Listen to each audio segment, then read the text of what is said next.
and welcome to Silky Sack's Wigs 101 series. So if you haven't caught our first video, how to shop for or buy a wig, I'm going to put that down in the description box below. Please go check that out. It's great information, especially if you're a beginner to wigs. You don't want to miss that. It will help you before we get into today's video.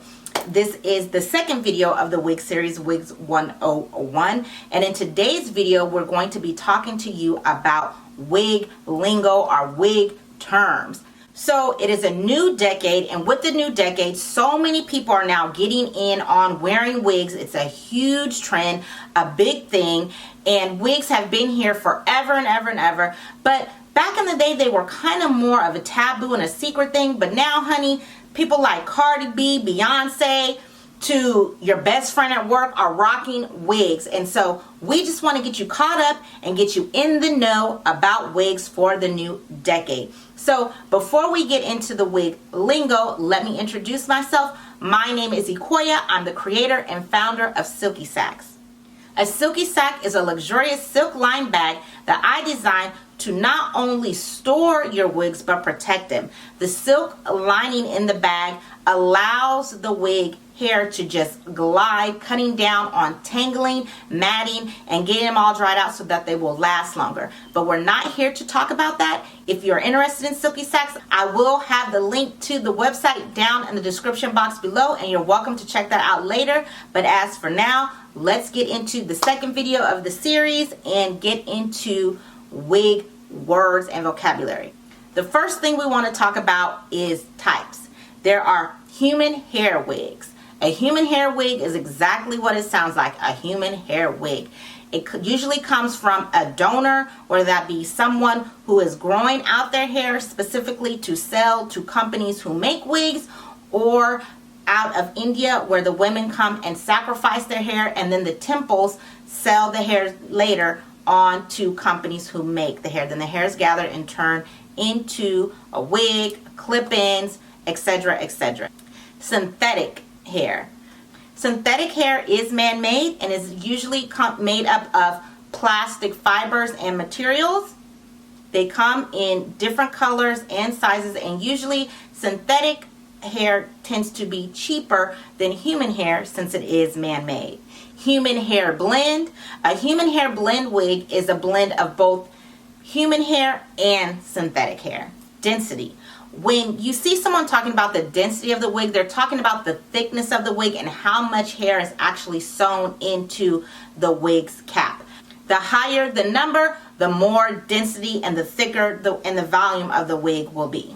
You will hear people talk about how the wig is made. Is it sewn? That means someone took and sat at a machine and actually sewed the wefts onto the cap to create the wig. There's also hand-tied wigs, which means that the person who created the wig did not use a machine. They actually used their tools and took and tied individual knots to create each strand of hair into the cap to create the wig. Cap size. The cap size is the actual size of the cap of the wig. So if you have thicker hair or a bigger head, then you would want a larger cap size. If you have a smaller head, then you would want a small cap size. Cap construction. When you see cap construction, they're talking about the way the cap is made. Some caps are open, some are made on nets where they're closed. They're all different type of cap constructions. So as you get more into wigs, you'll figure out which cap construction you like the best. A weft is pieces of hair that are sewn together to make an extension, and then those pieces are put together to actually create the wig. U-part wig. So a U-part wig is a wig that at the very top of the wig, there's a U-shape cut. That way you can pull your actual hair through and on top of the wig to cover it up. It's a great way to start if you're intimidated by wearing a full-on wig, a half wig. So a half wig is the same concept as a U-part wig, except with the half wig, you literally only have half the wig. So you're going to have to pull out more of your hair and use that to cover up and be a part of the wig. These type of wigs are great for people who have really thin hair or maybe looking for a fuller look. A lace front wig is a wig that has lace stitched onto the front of it to create the hairline, and this actually makes the wig look more realistic and less detectable. Ear to ear lace is lace that comes literally from one side of the ear to the other side of the ear, so that the lace is going straight across and stretched all the way across the face. A lace frontal wig is where the lace is extended, so instead of the lace just being in the very front of the cap, it's extended wider. It usually goes deeper into the cap and wider across the cap, giving the hairline more versatility. A 360 lace front is when the lace is extended all the way around the wig, so that way the hairline looks natural all the way around, allowing you to style it in updos and ponytails without the wig being detectable and the hairline being more believable. HD lace is the latest technology to come out in wigs, and this lace is so good and so much of a premium and thin lace that when you put it on your head, it literally is really hard to detect the hairline from your own. Melting. So when you hear people saying you melted that lace, they're talking about putting the wig on, and how when they put the different adhesive, whether that be glue or a hairspray or a tape, the lace literally looks like it melted into the skin, making it really hard to detect that there's even a wig there. The hairline is just what it sounds like the hairline on your head. Wigs have a hairline, and usually if the hair is really thick on the hairline, that's a telltale sign that it is a wig. Line of demarcation is where, once you put the wig on your head, it actually is where the wig starts and usually is the hairline. You want to do a good job of camouflaging that so that people can't see that it's actually a wig and see where your real hair would start as opposed to where the wig is. Pre-plucked. So pre-plucked is something that has just been added within these last few years to wigs. So usually wigs would come with that really thick hairline, which is a telltale sign it's a wig, because nobody's hairline is that thick. Usually hair is pretty thin at the hairline. So when the wig says it's been pre-plucked, that means that someone, the manufacturer, has taken the time to pluck the hairs or make the hairline more thin so that it looks more realistic. Parting space. So when you hear or see a wig talking about parting space, they're referring to the front of the wig.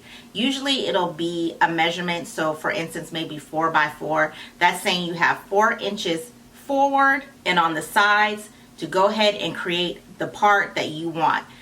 Whether you want to part it in the middle, the left, or the right. With parting space, you have those options. Deep part. A deep part means that the parting on the wig goes back into the wig, usually maybe 5 inches, 4 inches, or a little bit more. This also helps the wig look more realistic. Filler hairs. Filler hairs are small little hairs, usually in the top of the wig. Usually if a wig has bangs or a lot of volume, they will put that in there to help make the hair thicker. Baby hair. So baby hair is either you like it usually or you just don't. A lot of wigs are now coming with baby hair, and they're just small hairs along the hairline that you can gel down to your forehead or gel back into the wig to help the wig just look a little bit more realistic and help to hide that line of demarcation.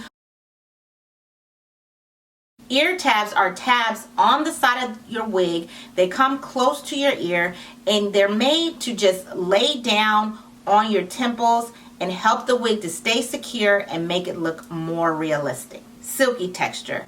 So silky texture hair means the hair is just a little bit more fine and refined, and sometimes silky texture hair will kind of have like a shine to it. Yaki texture. Yaki texture hair is hair that's a little bit more thick and a little bit more coarse, and it usually mimics African American hair. High heat or heat resistant.